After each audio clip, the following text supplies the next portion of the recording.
Hi, my name is Mark Hyde. This is my wife, Candace. I'm Jen Wiley, and this is my husband, Benny Wiley. My name is Greg Wagner. This is my wife, Candace. My name is Tracy Jones. I'm Jamie.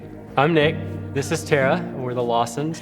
We have Keegan, who is 7, and Eliana, who is almost 2. Our daughter, Eliana, we adopted her last year. We have 3 children, Will, who's 13, Cooper, who is 10, and Charlotte, who is 6. Charlotte is 6 years old.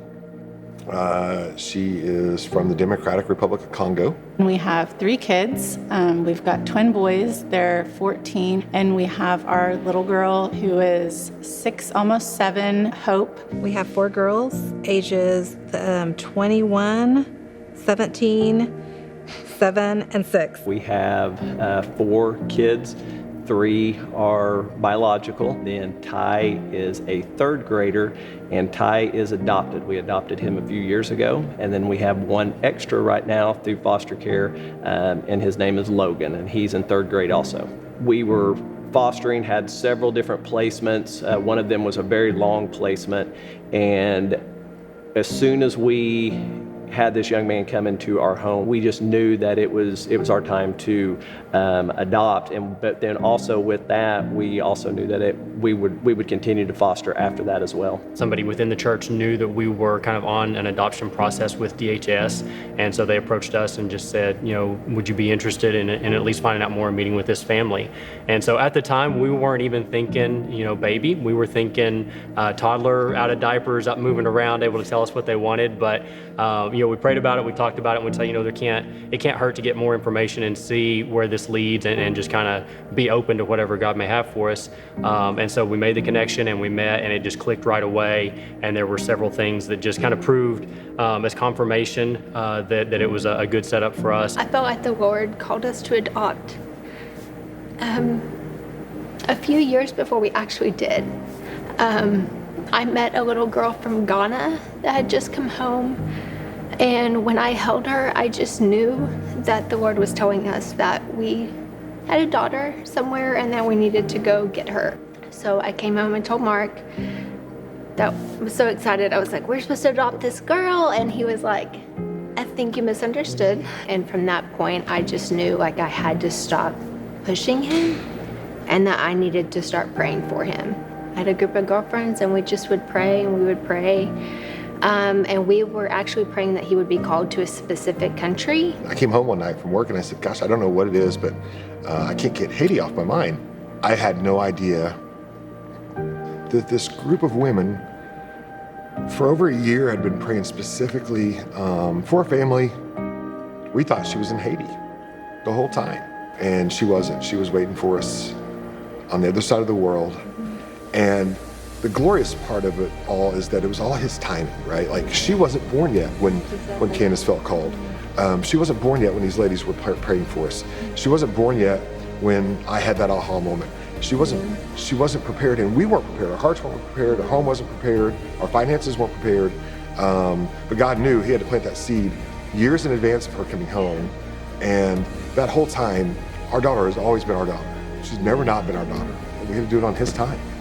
It just was a calling that I always felt for my life. I never really knew how that was going to play out.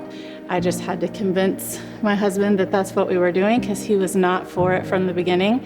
But thankfully, God worked a miracle in his heart. The facilitator that we were working with, that a birth mom was interested in us, found out that she was due on that Saturday. She was in Maryland, and at the time we lived in Texas. It was a tough process. I don't know, I went back and forth, and just with the whole decision, I didn't even look at Hope. I walked in, saw her in the hospital, I looked at her, I said, okay, we're going to the hotel. And once we got her to our hotel, I have pictures. No. You had to shower, and you're like, you have to hold the baby. I sort of forced it on him. I have to shower. And I said, fine, whatever. And it was a hospital shower for 3 days. And so I've got a picture of her, like the first time I held her, and she looked at me, and that was it. Yeah, that was it. Yeah. I told Jamie, I was like, this is something I feel really led to do, and Jamie's heart wasn't quite led there at that time. So in 2008, he went to Kazakhstan I was led to go very first time out of the country, and lo and behold, he broke me down. At that time, Jamie was like, okay, I'm on board, let's do this. Things kind of went stagnant for us. We were raising our oldest two. It was in 2011. Some good friends of ours that we actually went to school with that live about 2 blocks away in our neighborhood started talking to us and pouring into us and basically, waking us up to the fact that, why are you, dragging your feet? They were seeking to adopt a couple of kids that they had been fostering for a bit. The bio of those 2 kids was pregnant. So we picked her up when she was less than 24 hours old from the hospital, and then her little sister was born 14 months later.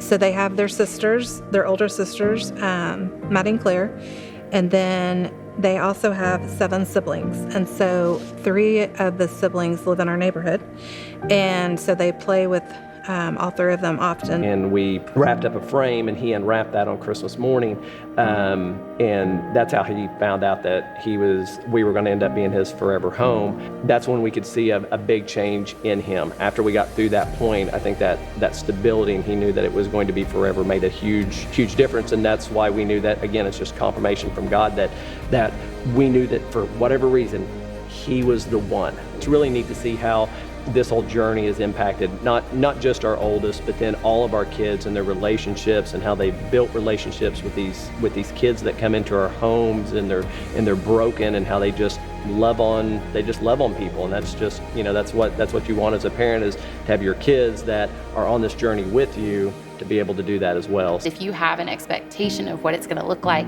you can totally miss the miracles that he wants to do in your life. I think if you're asking why, people should adopt, don't ask the old me, because the old me would have said no. You can't say as much more. That's my daughter. I love her, and there is no difference. You really think, will you be able to love these kids as your own? And without a doubt. You do. We got the call, and it was like an instant just... It was like that, I think definitely if God has called you into it, then that's exactly where you need to be. Anytime God calls you into something, you just need to say yes and let him take care of the steps that follow. One of the things I've held on to in those hard moments with these kids is that we know that God has called us into it, and anything God's called us into it, he will see us through it. If it weren't hard, everybody would do it. He said it's the hard that makes it great, and that's this. It's hard, but the hard is what makes this great to do. And it's so awesome. It's so rewarding, and it's challenging, and it will push you, and it's maddening. But in the end, it's what God's called us to do, and we just do it the best we can. It's just so important that it's so much bigger than just bringing someone into your home. Adoption is not the only thing that can be done, and there's so much more to do, and he's already told us to do it. We just need to do it. And is it scary? Yeah, adopting from Congo was one of the craziest, scariest things that we've ever done, but there is nothing that grew my faith like that. Yeah, Watching the Lord tear down walls and build bridges and allow her to come into our family is a miracle. And there are people who walked alongside us that got to witness that. And if our daughter could do that for someone else, the ripple effect from that could be huge.